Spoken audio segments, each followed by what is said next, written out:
والصلاة والسلام على سيد الأنبياء والمرسلين أما بعد أعوذ بالله من الشيطان الرجيم بسم الله الرحمن الرحيم ربما يود الذين كفروا لو كانوا مسلمين 14ویں سپارے کا آغاز اس آیت سے ہوتا ہے کہ ایک وقت وہ بھی آئے گا جب کافر آرزو کریں گے کہ کاش کہ ہم مسلمان ہوتے تو اتنی بڑی سزا میں گرفتار نہ ہوتے۔ کافروں کی کون کون سی ایسی عادات ہیں جن کی وجہ سے انہیں حسرت بھری امیدیں ہوں گی کہ کاش وہ کفر نہ کرتے۔ اس سلسلے میں پہلی بات اللہ سبحانہ و تعالی ارشاد فرما رہا ہے کہ ان کی پہلی وجہ یہ تھی کہ وہ دنیا میں اپنی مستیوں میں مست رہتے تھے۔ ذرہم یأکلوا ویتمتعوا ویلہہم الامل فسوف یعلمون۔ اے اللہ کے نبی، آپ ان کو کھاتا پیتا چھوڑ دیجئے، نفع اٹھاتا چھوڑ دیجئے، ان کو جھوٹی امیدوں میں مشغول ہونا چھوڑ دیجئے، یہ خود جان لیں گے کہ یہ کیا کر رہے ہیں۔ انسان خالی پلاؤ پکائے اور خیالی پلاؤ پکائے اور یہ سوچے کہ میں ایسے کروں گا تو ایسے ہوگا، ایسے کروں گا تو ایسے ہوگا، اس سے کبھی کچھ نہیں ہوتا۔ کفار جس قدر اللہ سبحانہ و تعالیٰ کی مخالفت کرتے ہیں، اسی قدر ان کے دماغ میں یہ کھچڑی پک رہی ہوتی ہے کہ بالآخر ہم تو جنت میں جائیں گے، جنت ہماری میراث ہے، ہمیں وہاں جانے سے کوئی نہیں روک سکتا۔ لیکن جب سب نامہ اعمال کھول کھول کر مخلوق کے سامنے پیش کیے جائیں گے تو اس وقت یہ بھی امید کریں گے کاش یہ کفر نہ کرتے۔ اللہ سبحانہ و تعالیٰ فرما رہا ہے ان کی وجہ حسرت اس بنا پہ ہوگی کہ جب ان کے سامنے واضح دلائل پیش کیے جاتے تھے یہ اس کا انکار کر دیے تھے۔ وَلَوْ فَتَحْنَا عَلَيْهِمْ بَابًا مِّنَ السَّمَاءِ فَظَلُّوا فِيهِ يَعْرُجُونَ۔ اگر ہم ان پر آسمان کا دروازہ بھی کھول کھول کر ان کو رحمتیں عطا کر دیتے تو ان کی کوششیں ہوتی یہ وہاں بھی چڑھ جائیں۔ لَقَالُوا إِنَّمَا سُكِّرَتْ أَبْصَارُنَا بَلْ نَحْنُ قَوْمٌ مَسْحُورُونَ۔ یہ کہتے تھے کہ ہماری تو نظر بندی کر دی گئی ہے، ہمیں تو کوئی حق نظر نہیں آتا، ہم تو کسی حق کو نہیں پہچانتے، ہمیں تو آپ کی باتیں صحیح نہیں لگتی، ایسا لگتا ہے شاید ہم پہ جادو ہو گیا ہے۔ مذاق میں، استہزاء میں انبیاء کا استہزاء کرتے تھے، کہتے تھے کہ ہم تو مسحور ہیں بھائی، ہمیں کچھ پتہ نہیں چلتا، ہمیں کچھ علم نہیں ہوتا، ہماری آنکھیں کچھ نہیں دیکھتی، صرف تم ہی ہو جو اس طرح کی باتیں دیکھتے ہو۔ گویا کہ بات بات میں اللہ کا اور اس کے نبی کا مذاق اڑاتے تھے، اور یہ سب کچھ اس لیے کرتے تھے کہ ان کا مقصد یہ تھا کہ خود تو گمراہ ہیں، دوسروں کو بھی گمراہی کے اندر داخل کر دیں۔ قال رب بما اغویتنی لأزینن لهم فی الارض، کیونکہ شیطان کے پیروکار بن گئے اور شیطان نے اللہ سے وعدہ کر لیا تھا کہ اللہ جو آپ کے سیدھے راستے میں آئے گا میں اس کے راستے میں آڑے آ جاؤں گا، ان کے راستوں میں بیٹھ جاؤں گا، ان کی زمینوں میں بیٹھ جاؤں گا۔ وَلَأُغْوِيَنَّهُمْ أَجْمَعِينَ، اور میں سب کے سب کو راہ حق سے بھٹکا دوں گا، کسی کو دین پہ چلنے نہیں دوں گا۔ شیطان اپنے وعدے کا اتنا پکا ہے کہ وہ ہر سیدھے سادے شخص کے راستے میں آن کے بیٹھ جاتا ہے اور اس کا ایمان ختم کرنے کے لیے عجیب و غریب حرکت کرتا ہے۔ کیا حرکت کرتا ہے؟ رسول اللہ صلی اللہ علیہ وسلم نے فرمایا شیطان انسان کے پاس آتا ہے اور کہتا ہے کہ بتاؤ آسمان کس نے بنایا؟ بندہ کہتا ہے اللہ نے بنایا، کہتا ہے شاباش۔ یہ بتاؤ زمین کس نے بنائی؟ بندہ کہتا ہے اللہ نے بنائی، کہتا ہے شاباش۔ یہ بتاؤ کہ آسمان زمین تو اللہ نے بنائی، یہ دریا اور پہاڑ کس نے بنائے؟ انسان کہتا ہے اللہ نے بنایا، شیطان کہتا ہے شاباش۔ اب تھپکی دے دے کے اپنے الو کو سیدھا کرنے کے لیے اب آتا ہے بنیادی مدے پہ، کہتا ہے یہ سارا کچھ اللہ نے بنایا، تیری بات صحیح ہے، تو یہ بتا کہ اللہ کو کس نے بنایا؟ انسان یہاں سے سوچنا شروع ہوتا ہے کہ واقعی اللہ تو کہیں نہ کہیں سے آیا ہوگا، اللہ کو کس نے بنایا؟ یہاں سے اس کی تباہی شروع ہوتی ہے، یہاں سے فساد اور بگاڑ پیدا ہوتا ہے۔ یوں شیطان سیدھے طریقے پہ آتے آتے آپ کو اس طرح موڑتا ہے کہ آپ کو پتہ بھی نہیں چلتا کہ آپ گمراہی کے دانے پر پہنچ جاتے ہیں۔ ہمیشہ یاد رکھیے، ایک برتن ہے، اس کی ایک کیپیسٹی ہے، اس میں کیپیسٹی سے زیادہ آپ ڈالیں گے نیچے گر جائے گا۔ انسان کی ایک کیپیسٹی لمٹ ہے، اس کیپیسٹی لمٹ سے اوور ڈوز کریں گے، اوور لمیٹڈ کریں گے تو وہ نیچے گرے گا، کیونکہ اس میں سکت نہیں۔ جہاں انسان کی تمام حدودیں ختم ہوتی ہیں، رب العالمین کی حدودیں وہاں سے شروع ہوتی ہیں۔ ہم اس بات کو نہیں پہنچ سکتے، اور پہنچیں گے تو ادھر ادھر ہو کر گمراہ ہو جائیں گے۔ اسی لیے شیطان ہر راستے میں بیٹھ کر الٹی سیدھی باتیں ہانکتا ہے اور اس طرف لے جاتا ہے جہاں سے واپسی کا راستہ نہ ملے۔ اللہ سبحانہ و تعالی فرماتے ہیں ان کی بنیادی وجہ جو کفار حسرت کریں گے وہ یہ ہوگی کہ یہ بات بات میں دین کا مذاق اڑاتے تھے۔ آج دیکھیے، ایک چھوٹی سی مثال لے لیجیے، ایک سنت ہے رفع الیدین کرنا، کہا جاتا ہے مکھیاں اڑا رہے تھے۔ اگر مجھے رفع الیدین نہیں کرنا تو میں کہہ سکتا ہوں کہ بھائی میں نہیں کرتا، بات ختم، سنت ہے۔ لیکن یہ کہنا کہ مکھیاں اڑا رہے تھے یہ سنت کا مذاق ہے، یہ دین کا مذاق ہے۔ اس لیے نہیں کہ ہم اہل حدیث ہیں، اس لیے نہیں کہ ہم غیر مقلد ہیں، نہیں، ہم مسلمان ہیں، ہم پر واجب ہے کہ ہم دین کا احترام کریں، اللہ کا احترام کریں، اس کے رسول اور اس کے فرامین کا اہتمام اور احترام کریں۔ اسی لیے اللہ نے فرمایا اِنَّا كَفَيْنَاكَ الْمُسْتَهْزِئِينَ، یہ جتنے بھی مسخرہ پن کرتے ہیں نا، ان کے لیے ہم کافی ہو جائیں۔ رسول اللہ صلی اللہ علیہ وسلم کے بیٹے فوت ہو گئے، ابراہیم یا قاسم، لوگوں نے کہا لو بھائی نام لینے والے ہی ختم، اب کل سے تمہارے نبی کا کوئی نام لینے والا باقی نہیں بچے گا۔ رسول اللہ صلی اللہ علیہ وسلم بہت غمزدہ تھے۔ اللہ نے کہا اِنَّا أَعْطَيْنَاكَ الْكَوْثَرَ فَصَلِّ لِرَبِّكَ وَانْحَرْ إِنَّ شَانِئَكَ هُوَ الْأَبْتَرُ۔ اے اللہ کے رسول، ہم نے آپ کو خیر کثیر سے نوازا، آپ اپنے رب کی عبادت کیجئے، ہم بیان کیجئے، اور اپنے رب کے لیے نماز میں کھڑے ہو جائیے، اور آپ کا دشمن ناکام و ناتمام ہوگا۔ آج آپ کو پتا ہے کہ اللہ کے رسول کے دشمنوں کے نام کیا تھے؟ سوائے 3-4 دشمنوں کے علاوہ کسی دشمن کا نام نہیں پتا۔ پتا ہے اس کی بیوی کا نام کیا تھا، ان کے بچوں کا نام کیا تھا؟ کسی کو نہیں پتا۔ اسماء الرجال میں تمام بحث موجود ملتی ہے کہ صحابی کون تھا، اس کی بیوی کون تھی، اس کے بچے کون تھے۔ دشمنان رسول کو اللہ نے اس طرح غارت کیا کہ آج ان کا نام لینے والا کوئی نہیں، اور یہ تعنا دینے چلے تھے کہ رسول اللہ کی نسل ختم ہو گئی، اللہ نے ان کی نسلوں کو ختم کر دیا۔ جب آپ دین کا مذاق اڑاتے ہیں تو اللہ جوش میں آ جاتا ہے۔ کوہ صفا پہ کھڑے ہو کے لوگوں سے کہا کہ لوگوں اگر میں یہ کہوں کہ پہاڑی کے پیچھے دشمن آ گیا ہے اور حملہ کرنے والا ہے، مانو گے؟ انہوں نے کہا جی بالکل مانیں گے، آپ ہمیشہ سچ بولنے والے ہیں۔ کہا جب پکی بات ہے تو میری بات مان لو گے؟ کہا جی بالکل، ہم نے تجربہ کیا ہے کہ آپ جھوٹ نہیں بولتے۔ کہا قولوا لا الہ الا اللہ تفلحوا، تم نجات چاہتے ہو، کامیابی چاہتے ہو تو کہو کہ اللہ کے سوا کوئی معبود نہیں۔ تو ظالم ابو لہب کھڑا ہو گیا اور کہا تبت یدا محمد، اے محمد تمہارا ہاتھ ٹوٹ جائے، نعوذ باللہ، تم کہتے ہو اللہ کو مانو، تیرا ہاتھ ٹوٹ جائے۔ آپ نے سورہ لہب پڑھی نا بار بار، کبھی غور کیا اس میں اللہ کیا فرما رہا ہے؟ اللہ کی رحمت اتنی جوش میں آئی کہ اللہ نے کہا تبت یدا ابی لہب و تب، اے ابو لہب تو ایک ہاتھ کی بات کرتا ہے ظالم، تیرے دونوں ہاتھ ٹوٹ جائے۔ ہمارے نبی کو کہتا ہے اتنی بڑی گستاخی کرتا ہے، تیرے دونوں ہاتھیں ٹوٹ جائیں اور تو تباہ و برباد ہو جائے۔ پھر نتیجہ کیا ہوا؟ جب یہ مرنے کے قریب ہوا اس کو کوڑ ہو گئی تھی، کوڑ، اس وقت کوڑ لا علاج تھی، اس کو لوگوں نے بستی سے باہر پھینک دیا، اپنے بیگانے ہو گئے، اولاد تک نے پلٹ کے نہیں دیکھا۔ ایک غلام تھا، وہ اس کی خدمت پر مامور تھا، وہ بھی اس سے عاجز آ گیا، اس نے بھی خدمت سے آخری وقت میں انکار کر دیا۔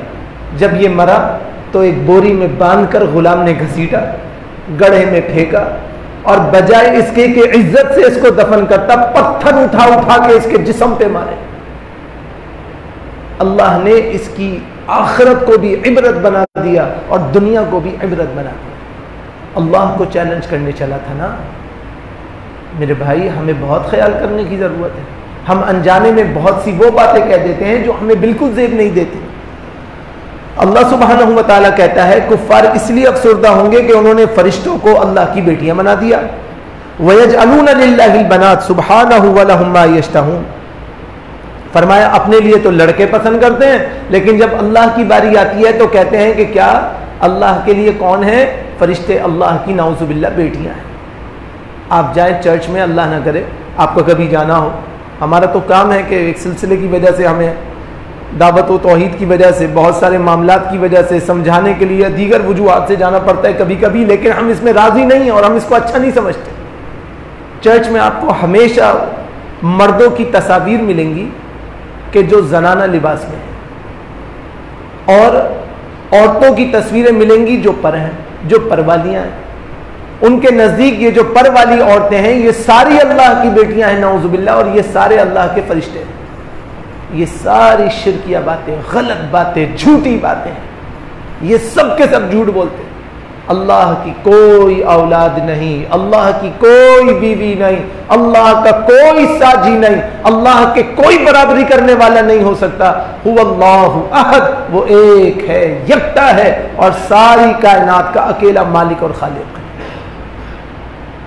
پھر اللہ سبحانہ و تعالیٰ کہتا ہے کہ یہ کفار ایسے تھے کہ جو بات بات پر جھٹلاتے تھے. انما یفتر الکذب الذین لا یؤمنون بآیات اللہ واولئک هم الکاذبون. جھوٹ تو وہی باندھتے ہیں جنہیں اللہ کی آیتوں پر ایمان نہیں ہوتا، اللہ کی باتوں پر یقین نہیں ہوتا. اللہ کہتے ہیں کہ جو اللہ کی آیتوں پر یقین کرنے والا نہیں ہے وہ بہت بڑا جھوٹا ہے. ایسے کفار کو اللہ رب العالمین شدید عذاب میں داخل کرے گا. کون کون سے عذاب میں کافروں کو اللہ تعالیٰ داخل کرے گا؟ اللہ فرماتا ہے سب سے پہلا یہ ہوگا کہ انہیں ہمیشہ جہنم میں رکھا جائے گا، کبھی جہنم سے نہیں نکالا جائے گا. اللہ فرمائیں گے فَادْخُلُوا أَبْوَابَ جَهَنَّمَ خَالِدِينَ فِيهَا، ان سب کے سب کو جہنم میں داخل کرو، یہ ہمیشہ اس میں رہیں گے. فَلَبِئْسَ مَثْوَى الْمُتَكَبِّرِينَ، تکبر کرنے والوں کا انجام بہت بدترین ہوگا. انہوں نے تکبر کیا تھا نا، اپنے آپ کو بہت کچھ سمجھ بیٹھے تھے، آج ان کو کوئی بچانے والا نہیں ہوگا. دوسرا یہ کہ اللہ سبحانہ و تعالی ان پر کبھی عذاب کو ہلکا نہیں کرے گا. رسول اللہ صلی اللہ علیہ وسلم کی حدیث صحیحین میں کہ اللہ کے نبی نے فرمایا قیامت کے دن سب سے ہلکا ترین عذاب یہ ہوگا کہ ایک آدمی کو 2 جوتیاں پہنا دی جائیں گی. دیکھنے میں وہ جوتیاں ہوں گی عام جوتیاں، اس سے کہا جائے گا یہ پہن لے. وہ پہنے گا اور سمجھے گا کہ اس سے کیا ہوگا. فرمایا جیسے ہی وہ ان 2 جوتیوں کو پہنے گا اس کا دماغ تک کھول اٹھے گا، پورا جسم ابلنے لگے گا. یہ جہنم کا سب سے ہلکا ترین عذاب ہے، اور ان کے عذاب کو کبھی اللہ کم نہیں ہونے دے گا. وَإِذَا رَأَى الَّذِينَ ظَلَمُوا الْعَذَابَ فَلَا يُخَفَّفُ عَنْهُمْ وَلَا هُمْ يُنظَرُونَ. جب یہ اپنے عذاب کو دیکھیں گے اور عذاب کے اندر داخل کر دیے جائیں گے، اللہ فرماتا ہے ہم ان کے عذاب میں بالکل تخفیف نہیں کریں گے، بالکل ڈھیل نہیں دیں گے. آپ کو پتہ ہے حدیث رسول ہے، رسول اللہ صلی اللہ علیہ وسلم نے فرمایا مالک ہے، مالک کون ہے؟ داروغہ جہنم ہے، جہنم کا فرشتہ ہے.